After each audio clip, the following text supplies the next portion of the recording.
Hello दोस्तों, welcome to new episode. आज की वीडियो में बात करेंगे कि जो भाभा का ढाबा है ये इसके कंट्रोवर्सी के बारे में। ठीक है, तो आपको मैं ये बताऊंगा कि इस वीडियो में आपके लिए क्या इंपॉर्टेंट है। ठीक है, इनका क्या कंट्रोवर्सी है वो इंपॉर्टेंट नहीं है, जो अभी होने वाला है या जो हुआ है वो इंपॉर्टेंट है।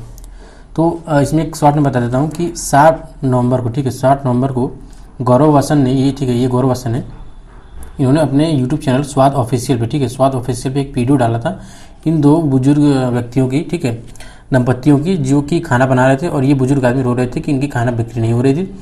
इस बंदे ने वीडियो बनाया, अपलोड किया उसे सोशल मीडिया पे और वो वायरल हो गया। तो इनकी जो है कि काफ़ी कस्टमर जाने लगे, सब कुछ हुआ, इनकी बहुत तरह से हेल्प हुई, डायरेक्टली हुई, इनडायरेक्टली हुई, हर तरह से हुई। तो अब देखिए प्रॉब्लम ये है कि इनका कहना है, बाबा जी का कहना है कि जो वो दिए गए थे, आपको अकाउंट नंबर दिए गए थे बैंक के, वो इन्होंने दिए थे अपने ब्रदर्स के और अपने वाइफ के, मतलब बाबा के अकाउंट नहीं दिए गए थे।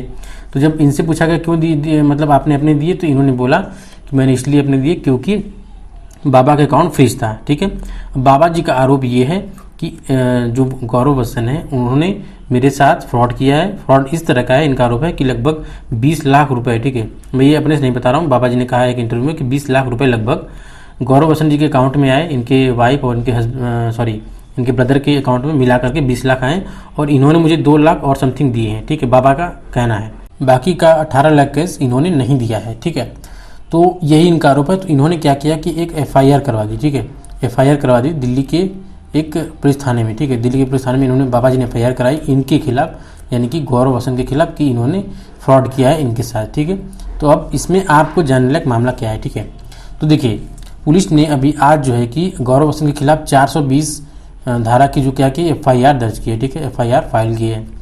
तो अब आपको जानना ये है कि जो मतलब 420 होता है उसमें क्या होता है। ठीक है, तो देखिए इसका मतलब समझते हैं इसको। तो देखिए इसका मतलब है कि जो कोई छल करेगा और उसके द्वारा व्यक्ति को जिसे प्रवंचित किया गया है, यानी कि जिस व्यक्ति द्वारा फ्रॉड किया गया है, बेईमानी से उत्प्रेरित करेगा कि वह कोई संपत्ति किसी व्यक्ति को परिदत्त कर दे। ठीक है, यानी उसको बेवकूफ़ बना करके अपने किसी संपत्ति को या मूल्यवान चीज़ को किसी और को दिलवा दे। ठीक है, या किसी मूल्यवान प्रतिभूति को या किसी चीज़ को जो हस्ताक्षरित व मुद्रांकित है। इसका मतलब ये कि वह या तो सिग्नेचर किया हो या पैसे के लेन देन के तौर पर हुआ हो, और जो मूल्यवान प्रतिभूति एवं समपरिवर्तित किए जाने योग्य हो। इसका मतलब ये हुआ कि वह मूल्यवान हो और वह मतलब बहुत ही कीमती चीज़ हो, पूर्णतः या अंशतः रच दे, ठीक है, परिवर्तित कर दे या नष्ट कर दे, यानी उसका किसी तरीके से फ्रॉड करके उसका नुकसान कर दे, किसी को बेच दे, किसी को बेचवा दे, ऐसा। ठीक है, और दोनों ही में किसी भांति से, देखिए यहाँ पर मेन पॉइंट है, कारावास से जिसकी अवधि 7 वर्ष तक हो सकेगी दंडित किया जाएगा और साथ ही जुर्माने से भी दंडनीय होगा।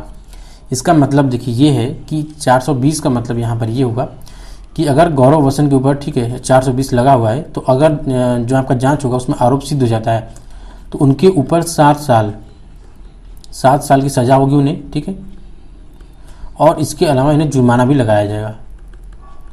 ये जुर्माना फिक्स नहीं होता है, ये डिपेंड करता है कि कितने मनी का फ्रॉड किया गया है। ठीक है, कितना कीमती वह चीज़ था, उस पर वो जो जज होंगे आपके, वो निर्णय लेंगे कि इनके ऊपर कितने रुपए का जुर्माना लगाया जाए। और अगर सही सिद्ध होता है तो उनको 7 साल की सज़ा भी होगी, 7 साल का जेल भी होगा। ठीक है, ये हो गया।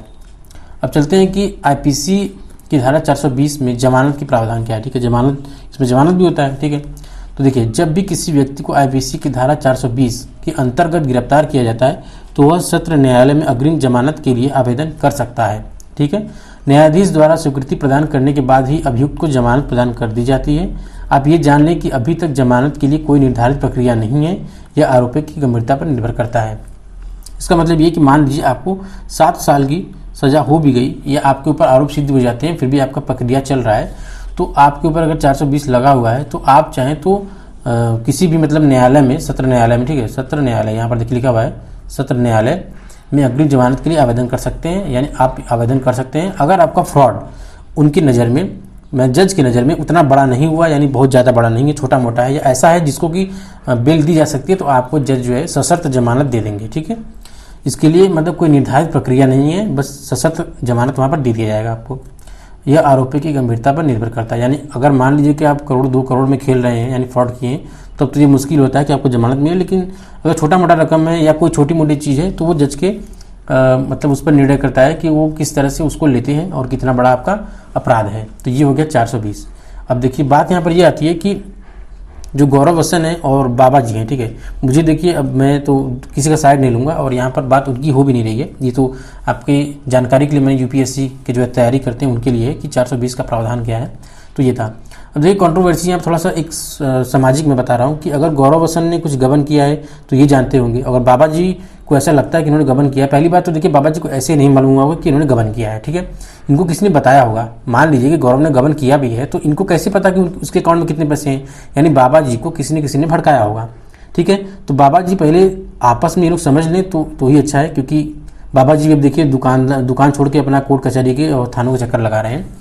तो मुझे लगता है कि इनको कोर्ट कचहरी ज़्यादा, इनको ग्राहक की ज़रूरत है, ठीक है, ग्राहक की। उस समय जो गौरव वसन थे उनको केवल पैसे के बजाय इन्हें ग्राहक देने का वो करना चाहिए था, मदद नहीं देनी चाहिए थी, क्योंकि बाबा जी को ग्राहक नहीं आ रहे थे ना, उनके यहाँ कस्टमर नहीं आ रहे थे, तो इसलिए वो रो रहे थे कि मतलब हमारा सामान बिकता नहीं है।